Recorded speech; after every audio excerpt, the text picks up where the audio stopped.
All in one நண்பர்கள் அனைவருக்கும் வணக்கம். இந்த வீடியோல இன்னைக்கான தரிசன நிலவரம் பத்தின இன்ஃபர்மேஷன் கூட டிடிடில இருந்து வந்திருக்கக்கூடிய முக்கியமான தகவல்களை இந்த வீடியோல பார்க்கலாங்க.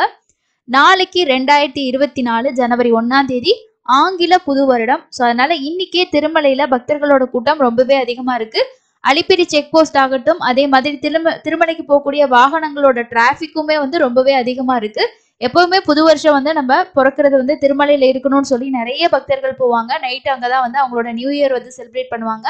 ஒவ்வொரு வருஷமும் நம்ம அடுத்த நாள் ஜனவரி 1ஆம் தேதியே டிக்கெட் இல்லைன்னா கூட நம்ம சாமி பாக்குற மாதிரி இருந்தது. ஆனா இந்த டைம் ஜனவரி 1ஆம் தேதி வரைக்கும் வைகுண்ட துவார தரிசனம் அப்படின்றனால நாளைக்கு பாத்தீங்கன்னா டிக்கெட் இருக்கிறவங்களை மட்டும்தான் அலோவ் பண்ணுவாங்க. ஸோ அதை பத்தின தகவலையும் இந்த வீடியோவில் நம்ம பார்ப்போம்.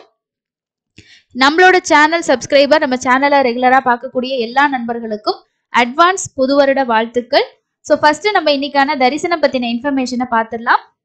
இன்னைக்கு தரிசனம் பொறுத்த வரைக்கும் நமக்கு 300 ரூபா தரிசனம் எஸ்எஸ்டி டோக்கன் மட்டும்தான் அலோவ் பண்றாங்க. அதுக்கப்புறம் விஐபி தரிசனம். விஐபி தரிசனமும் நமக்கு 300 ரூபா தரிசனம் எந்த அளவுக்கு பார்ப்போமோ ஜெயன் விஜயன் வரைக்கும் தான் நமக்கு தரிசனம் அலோவ் பண்றாங்க. 300 ரூபா தரிசனத்துக்கு 4ல இருந்து ஒரு 5 மணி நேரம் ஆகுதுங்க. நம்ம வெயிட்டிங் கம்பார்ட்மெண்ட்ல கண்டிப்பா வெயிட் பண்ண தான் வைக்கிறாங்க. ஏர்லி மார்னிங் ஸ்லாட்ல போறவங்களுக்கு மட்டும் பெரிய அளவுல வெயிட்டிங் டைம் இருக்கிறது இல்லை. ஆனா மத்த நேரம் போறவங்க எல்லாத்துக்குமே எஸ்எஸ்டி டோக்கன் ஆகட்டும், அதே மாதிரி 300 ரூபா தரிசனமும் நம்ம வெயிட் பண்ணி தான் பாக்குற மாதிரி இருக்கு. ஸ்லாட்டட் சர்வதர்ஷன டோக்கன்ல 15 கம்பார்ட்மெண்ட்ல பக்தர்கள் வெயிட் பண்ணிட்டு இருக்காங்க. தரிசனம் பாக்குறதுக்கு 6 மணி நேரம் ஆகுது. இதுல 6 மணி நேரம் அப்படின்றது நமக்கு வெயிட்டிங் கம்பார்ட்மெண்ட்ல வெயிட் பண்ற டைமும் அதுல சேர்த்துதான் வருது. ஸோ ஒரு 6ல இருந்து 7 மணி நேரத்துக்குள்ள ஆகலாம். நேத்து தரிசனம் பார்த்தவங்களோட எண்ணிக்கை 63,728 பேர் தரிசனம் பார்த்திருக்காங்க. ஸோ இதுதான் இன்னைக்கு தரிசனத்துக்கு ஆகக்கூடிய டைம். அடுத்தது பாருங்க, இன்னைக்கு திருமலைக்கு எவ்வளவு பேர், அதாவது காலையில இருந்தே அலிப்பிரி செக் போஸ்ட் ஆகட்டும், திருமலை காட் ரோட் ஆகட்டும், எல்லா இடத்துலயுமே நமக்கு கிரௌட் ரொம்ப ரொம்ப ஹெவியா தான் இருக்கு. இது எல்லாமே நம்ம இன்ஸ்டன்ட் அப்டேட் எல்லாமே டெலிகிராம்ல ஷேர் பண்ணியிருக்கோம். ஸோ உங்களுக்கு ஏதாவது இன்ஸ்டன்டா அப்டேட் தெரிஞ்சுக்கணும்னா நம்மளோட வாட்ஸ்அப் சேனல், டெலிகிராம் குரூப்பை ஃபாலோ பண்ணிக்கோங்க. இன்ஸ்டன்டான தகவல்கள் எல்லாமே அதுல உங்களுக்கு கிடைக்கும். தொடர் விடுமுறை காரணமாகவும் புத்தாண்டு அன்னைக்கு பெருமாளை தரிசிக்கணும் அப்படின்றதுக்காகவும் திருமலையில இன்னைக்கு காலையில அதிகாலையில இருந்தே பக்தர்கள் கூட்டம் அதிகமா இருக்கு. ஸோ இது காட் ரோட்ல இருக்கக்கூடிய டிராபிக் எந்த அளவுல இருக்கு அப்படின்றது. அதுக்கு அடுத்தது நேத்து டிடிடி வெளியிட்டிருந்த ஒரு பிரஸ் ரிலீஸ்ல ஜனவரி மாசம் நடக்கக்கூடிய முக்கியமான விழாக்கள் பத்தின ஒரு பிரஸ் ரிலீஸ் வெளியிட்டு இருந்தாங்க. ஒவ்வொரு மாசமுமே திருமலையில என்னென்ன விசேஷங்கள் நடக்கும்னு சொல்லி ஆல்ரெடி ரிலீஸ் பண்ணுவாங்க. காரணம் பக்தர்கள் அந்த ஸ்பெஷலான டேஸ்க்கு வர்றதுக்கு பிளான் பண்றதுக்கு யூஸ்ஃபுல்லா இருக்கும் அப்படின்றதுக்காக 2024 ஜனவரி உங்களுக்கு என்ன மாதிரி ஃபெஸ்டிவல் எந்தெந்த நாட்கள்ல இருக்கு அப்படின்றத டீட்டெயிலா பார்க்கலாம். ஜனவரி 1ஆம் தேதி நமக்கு வைகுண்ட துவார தரிசனம் நிறைவு அடையுது. அதுக்கு அடுத்தது ஜனவரி 5ஆம் தேதி ஸ்ரீவாரி கோவில்ல அத்தையனோற்சவம் அப்படின்ற ஒரு ஃபெஸ்டிவல் பாத்தீங்கன்னா நிறைவு அப்படின்னு சொல்லியிருக்காங்க. ஜனவரி 6ஆம் தேதி திருமலை நம்பி சந்நிதிக்கு ஸ்ரீ மலையப்ப சுவாமிகள் வருகை. ஜனவரி 7ஆம் தேதி சர்வ ஏகாதசி. அதே மாதிரி ஜனவரி 9ஆம் தேதி தொண்டரப்பொடி ஆழ்வாரின் வருஷ நட்சத்திரம் இருக்கு. அதே மாதிரி ஜனவரி 14ஆம் தேதி போகி. தனுர் மாசம் முடியுது, அதாவது மார்கழி மாசம் நிறைவடையுது. 15ஆம் தேதி தைப்பொங்கல். நாம பொங்கல் தைப்பொங்கல் அப்படின்னு சொல்லுவோம், அவங்க மகரா சங்கராந்தி அப்படின்னு சொல்லுவாங்க. அதே போல ஜனவரி 15ஆம் தேதியில இருந்து சுப்ரபாத சேவை மீண்டும் தொடங்குது. மார்கழி மாசத்துல சுப்ரபாதம் பாடமாட்டாங்க, அதுக்கு பதிலா திருப்பாவை படிப்பாங்க. ஜனவரி 15ஆம் தேதி நமக்கு தை மாசம் பிறந்ததுல இருந்து சுப்ரபாத சேவா ஸ்டார்ட் ஆகும். அதே போல ஜனவரி 14ஆம் தேதியே 15ஆம் தேதிக்கான சுப்ரபாத சேவாவோட ஆஃப்லைன் லக்கி டிப் கூட உங்களுக்கு இருக்கும்.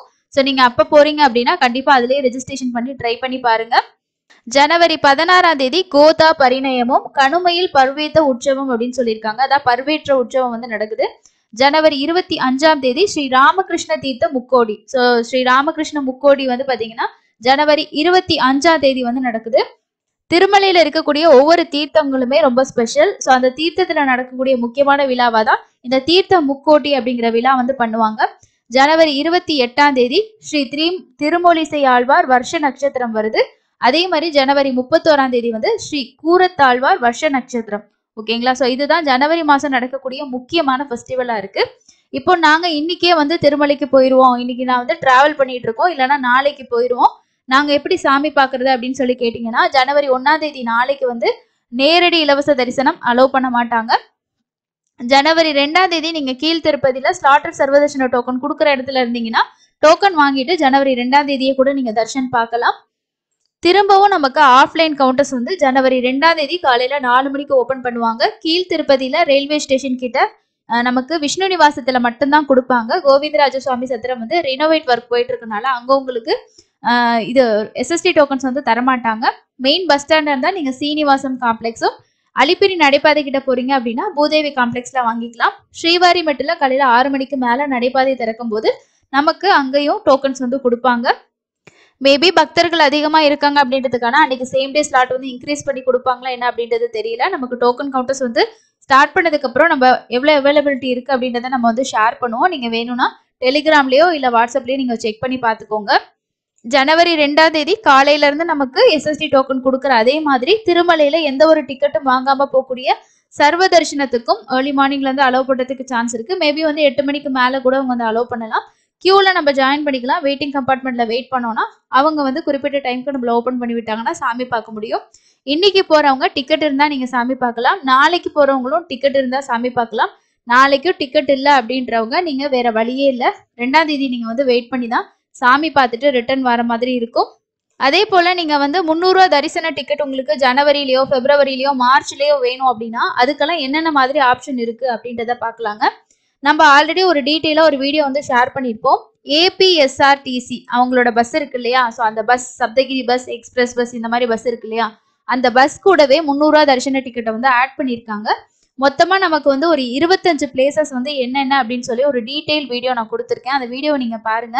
அதுல ஒரு சிலர் கேட்டிருந்த டவுட் வந்து என்ன அப்படின்னா, இப்ப நம்ம வந்து டிக்கெட்டுக்கும் வந்து சேர்த்து தானே பே பண்ணணும், அப்ப டிராவல் பண்ணணுமான்னு கேக்குறீங்க. மேக்சிமம் நிறைய பேர் வந்து டிராவல் பண்றது கிடையாது, அதுதான் உண்மை. ஏன்னா நிறைய பேர் தரிசன டிக்கெட்டுக்காக மட்டும்தான் அந்த பஸ் டிக்கெட் புக் பண்ணுவாங்க. டிராவல் பண்ணணும்னா நம்ம தமிழ்நாட்டுல இருந்து புக் பண்ணும்போது டிராவல் பண்ண முடியும். இப்போ அதர் ஸ்டேட் ஆந்திர பிரதேஷ்ல மொத்தமா 22 இடங்கள் நான் உங்களுக்கு சொல்லியிருக்கேன். அந்த 22 இடங்கள்ல இருந்தெல்லாம் நம்ம டிராவல் பண்ண முடியாது இல்லையா. அப்போ நீங்க வந்து அந்த தர்ஷன் டிக்கெட்டை மட்டும் யூஸ் பண்ணிக்கலாம். நம்ம புக் பண்ணதுக்கு அப்புறம் தரிசன டிக்கெட்டும் டவுன்லோட் பண்ற ஆப்ஷனும் நமக்கு ஆன்லைன்லயே வந்துடும். எப்படி நீங்க ஸ்டெப் பை ஸ்டெப்பா புக் பண்ணணும், எப்படி தரிசன டிக்கெட் டவுன்லோட் பண்ணணும், அந்த வீடியோ நான் ஆல்ரெடி கொடுத்துருக்கேன். இந்த வீடியோட எண்ட் ஸ்கிரீன்ல அந்த லிங்க் நான் கொடுக்குறேன், தேவைப்பட்டா போய் செக் பண்ணி பாருங்க. அந்த மாதிரி நீங்க புக் பண்ணிட்டீங்கன்னா நீங்க 300 ரூபா தர்ஷன் டிக்கெட்டை மட்டும் பிரிண்ட் அவுட் எடுத்துக்கிட்டு நீங்க திருமலைக்கு போயிட்டு ஏடிசி சர்க்கிள்ல நம்ம 300 ரூபா தர்ஷன் கியூல தான் போகணும். மேக்சிமம் வந்து மத்தியானம் 1 மணி ஸ்லாட்டு தான் டிக்கெட் கொடுப்பாங்க. இல்லைன்னா ஒரு சில பஸ்ஸஸ்ல 4 மணி ஸ்லாட்டும் இருக்கும். நீங்க வந்து அந்த டைம்க்கு ரிப்போர்ட் ஆகிக்க வேண்டியதுதான். இதுல வந்து டிராவல் பண்ணும் அப்படின்ற கம்பல்சரி இல்லை. ஏன்னா திருமலைக்கு போனாலும் நமக்கு தர்ஷன் வந்து கொடுப்பாங்க. நிறைய பேர் இது வரைக்கும் தரிசனம் பார்த்துருக்காங்க. எந்த பிளேஸ்ல இருந்து போகக்கூடிய டிக்கெட் உங்களுக்கு கன்வீனியன்டா இருக்கும் நீங்க புக் பண்ணிக்கிங்க. கண்டிப்பா நம்ம வந்து தரிசன டிக்கெட் வேணும் அப்படின்னா பஸ் டிக்கெட்டும் நம்ம பே பண்ற மாதிரி தான் இருக்கும். இது வந்து ஒரு ஆப்ஷன் இருக்கு. ஏன்னா நமக்கு எப்பவுமே வந்து பாத்தீங்கன்னா டிக்கெட்ஸ் வந்து ஓரளவுக்கு அதுல அவைலபிள் இருக்கும். அதை நீங்க டீட்டெயிலா பார்த்து அந்த வீடியோ தெரிஞ்சுக்கோங்க. அதுக்கடுத்து டிடிடியோட அஃபிஷியல் வெப்சைட்ல என்னென்ன ஆப்ஷன் இருக்கு அப்படின்றத நான் உங்களுக்கு சொல்றேன். ஆல்ரெடி இந்த ஹோமம் பத்தி நம்ம டீட்டெயிலா சொல்லியிருப்போம். அப்படி இருந்தும் அந்த வீடியோல நம்ம சொன்ன விஷயத்திலே நிறைய பேர் டவுட் கேட்டிருந்தீங்க. இந்த ஹோமம் வந்து எப்படி புக் பண்றது, ஸோ எப்படி பார்ட்டிசிபேட் பண்ணணும், எப்படி 300 ரூபா தர்ஷன் பாக்குற வரைக்குமே நான் கம்ப்ளீட்டா ஒரு வீடியோ கொடுத்துட்டேன், அதையும் போய் பாருங்க. இப்போதைக்கு நமக்கு வந்து பாருங்க ஜனவரி மாசம் ஓரளவுக்கு ஃபுல் ஆயிடுச்சு. 23, 24, 29, 30, 31 தேதிகள் மட்டும்தான் அவைலபிள் வந்து இருக்கு. இதுல வந்து 1600 ரூபா நீங்க பே பண்ணீங்கன்னா 1000 ரூபாய் ஹோமத்துக்கும் 600 ரூபாயில 2 பேர் 300 ரூபா தர்ஷன் வந்து பார்க்கலாம். இது வந்து நம்ம 300 ரூபா தர்ஷன் டிக்கெட்டுக்கான காஸ்ட்டும் அதுல ஆட் ஆயிரும். நான் தனியா எதுவுமே பண்ண தேவையில்லை. ஹோமம் வந்து அட்டன் பண்ணணும், அங்க வந்து ஸ்கேன் பண்ணிக்குவாங்க. அதுக்கப்புறம் மத்தியானம் 3 மணிக்கு ஏடிசி சர்க்கிள்ல நீங்க லைன்ல ஜாயின் பண்ணி சாமி வந்து பாத்துக்கலாம். பிப்ரவரி மாசத்துக்கும் டிக்கெட்ஸ் இருக்கு, மார்ச் மாசத்துக்கும் இருக்கு. தேவைப்படுறவங்க செக் பண்ணி இதை புக் பண்ணிக்கோங்க. இதுக்கு அடுத்தது நமக்கு மார்ச் மாசத்துல வர்ச்சுவல் சேவா டிக்கெட்ஸ் அவைலபிள் இருந்தா அதுலயும் நம்ம பண்ணிக்கலாம். வர்ச்சுவல் சேவா பொறுத்த வரைக்கும் உங்களுக்கு ஒரு ஆளுக்கு 500 ரூபாய் நம்ம பே பண்ணணும். ஃபர்ஸ்ட் இதுல உங்களுக்கு காட்டுறது சேவா. இந்த டேட்ல நம்ம திருமலைக்கு போக முடியாது. அதுக்கு பதிலாக நம்ம வந்து தர்ஷன்ல தான் பார்க்கணும். ஸோ தர்ஷன் செக் பண்றதுக்கு நீங்க என்ன பண்ணணும்னா ஒரு டேட் வந்து செலக்ட் பண்ணிக்கிங்க. செலக்ட் பண்ணதுக்கு அப்புறம் அந்த டேட்ல வந்து என்னென்ன சேவாஸ் வந்து இருக்கு அப்படின்றது கீழே காட்டுவாங்க. ஸோ இதெல்லாம் பார்த்தீங்கன்னா நமக்கு வந்து சேவாஸ் எல்லாமே பிப்ரவரி மாசத்துல கல்யாணோற்சவம் மட்டும்தான் இருக்கு. ஸோ அதை நீங்க செலக்ட் பண்ணிட்டு கீழே வந்து பாருங்க வயலட் கலர்ல கொடுத்துருக்காங்க ஹியர் அப்படின்ற ஆப்ஷன். அதை கிளிக் பண்ணீங்கன்னா மார்ச்ல வந்து எந்தெந்த டேட்ல என்ன ஸ்லாட்ல எவ்வளவு டிக்கெட் இருக்கு அப்படின்னு சொல்லி பார்த்துக்கலாம். இதே மாதிரி நீங்க வந்து மார்ச் மாசத்துல கூட ஒரு டேட் நீங்க செலக்ட் பண்ணி பார்க்கலாம். ஸ்டார்டிங் டேட்லயே வந்து எல்லா சேவாவும் முடிஞ்சுது. இப்ப 7ஆம் தேதி நீங்க சேவா புக் பண்றீங்க அப்படின்னா 7ஆம் தேதிக்கு அப்புறம் இருக்கக்கூடிய டேட்ல தான் நீங்க தரிசனம் வந்து பார்க்க முடியும். சேம் நான் இதே சொன்ன மாதிரி போய் செக் பண்ணி பாருங்க. டேட்ஸ் அவைலபிள் இருந்தால் புக் பண்ணிக்கலாம். ஸோ இங்கே 1ஆம் தேதியிலேருந்து 7ஆம் தேதி வரைக்கும் ஏன் நமக்கு காட்டலை அப்படின்னா அந்த டேட்ல நம்ம வந்து தரிசன டிக்கெட் புக் பண்ண முடியாது. ஏன்னா 7ஆம் தேதி சேவா புக் பண்ணா 8ஆம் தேதியிலேருந்து தான் நீங்க தரிசனம் வந்து பார்க்க முடியும். இந்த டிக்கெட் புக்கிங் பத்தின வீடியோ நான் ஆல்ரெடி கொடுத்துருக்கேன், செக் பண்ணி பாருங்க. இப்போதைக்கு டிடிடியோட அஃபிஷியல் வெப்சைட்ல இந்த 2 உங்களுக்கு ஆப்ஷன் மட்டும் தான் இருக்கு. இதை விட்டீங்கன்னா ஏபிஎஸ்ஆர்டிசில பஸ் பிளஸ் தர்ஷன் டிக்கெட் நீங்க புக் பண்ணிக்கலாம். ஸோ ரீசெண்டா வந்து திருமலையில வந்து கட்டிடங்கள் கட்டுறதுக்கான அடிக்கல் நாட்டு விழா நடந்தது. ஸோ அதுல திருமலையோட தலைவர் வந்து முக்கியமான ஒரு விஷயம் சொல்லியிருக்காரு. அது என்ன அப்படின்னா, அறைகள் ஒதுக்கீடுல சாதாரண பக்தர்களுக்கு முன்னுரிமை அப்படின்னு சொல்லியிருக்காங்க. ஸோ அதுல என்ன சொல்லியிருக்காங்க அப்படின்றதையும் பார்க்கலாம். திருமலை ஸ்ரீவாரியை தரிசிக்கிறதுக்கு உலகம் முழுவதும் இருந்து ஆயிரக்கணக்கான பக்தர்கள் வந்து திருமலைக்கு வந்துட்டு இருக்காங்க. அவங்களுக்கு வந்து வசதியா தங்குறதுக்காக டிடிடி வந்து அச்சுயுதம் மற்றும் ஸ்ரீ பாதம் வசதி வளாகங்கள் வந்து கட்டப்பட்டு வரதா டிடிடியோட தலைவர் வந்து சொல்லியிருக்காரு. திருப்பதியில ஸ்ரீ கோவிந்தராஜ சுவாமி 2, அதாவது சத்திரம் 2 மற்றும் சத்திரம் 3 இருக்கு இல்லையா, அந்த சத்திரங்களுக்கு பதிலாக தான் இந்த வளாகங்கள் வந்து கட்டப்படுறதா வந்து சொல்லியிருக்காங்க. இதை வந்து கீழ் திருப்பதியில நம்ம ஸ்டே பண்றதுக்கான அடிக்கல் நாட்டு விழா வந்து ஸ்டார்ட் பண்ணியிருக்காங்க. அதை ரெனோவேட் பண்ணி கட்டினதுக்கு அப்புறமா நமக்கு வந்து கண்டிப்பா ரூம்ஸ் வந்து ப்ராப்ளம் வந்து பெரிய அளவுல இருக்காது. இதுல என்ன சொல்லியிருக்காங்கன்னா, பொது பக்தர்களுக்கு முன்னுரிமை அளித்து ஸ்ரீவாரி தரிசனம், அன்னப்பிரசாதம், தங்குமிடம் உள்ளிட்ட வசதிகளை சிரமமின்றி செய்து தருவதாக தெரிவித்தார். பக்தர்களுக்கு சிறந்த இடவசதி அளிக்கும் வகையில் திருமலை மற்றும் திருப்பதியில் உள்ள ஓய்வு இல்லங்கள் நவீனமயமாக்கப்பட்டு வருகிறது. இதன் ஒரு பகுதியாக திருப்பதியில் இருக்கக்கூடிய இந்த கோவிந்தராஜ சுவாமி சத்திரத்தை வந்து ரெனோவேட் பண்றதாகவும் அதுக்கு வந்து எவ்வளவு வந்து செலவிட போறாங்க அப்படின்றதையும் வந்து சொல்லியிருக்காங்க. இதுல வந்து பாத்தீங்கன்னா ஒவ்வொரு தொகுதியிலும் 7.4 லட்சம் சதுரடி பரப்பளவுல 8 தளங்களுடன் கட்டப்படுறதாகவும், முதல் தளத்துல வந்து வரவேற்பு, அதாவது ரிசப்ஷனும் எஸ்எஸ்டி டோக்கன் கவுண்டர்களும் பெண்கள் மற்றும் ஆண்களுக்கான தனி பொது கழிப்பறைகளும் வந்து கட்டப்படுறதாகவும், மருத்துவ மருந்தகம், அலுவலக அறைகள், 2 உணவகங்கள், ஸ்ரீவாரி சேவைகளுக்கான 5 அரங்கங்கள் மற்றும் ஒரு ஸ்டோர் அறை ஆகியவை இருக்கும்னு சொல்லியிருக்காங்க.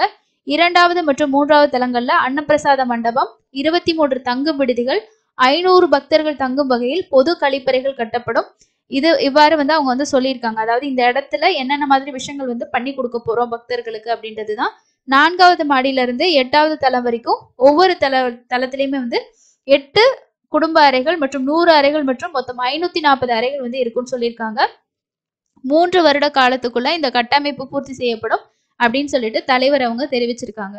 ஸோ இப்போ இருக்கக்கூடிய பில்டிங் எல்லாமே பழைய பில்டிங் அப்படின்றனால இது எல்லாத்தையுமே வந்து பார்த்தீங்கன்னா ரெனோவேட் பண்ணும்போது நிறைய ஸ்டே பண்ணுறதுக்கும் நமக்கு ரூம்ஸ் புக் பண்ணுறதுக்கு ஆஃப்லைனில் ரொம்பவே ஃப்ரீயாக இருக்கும்.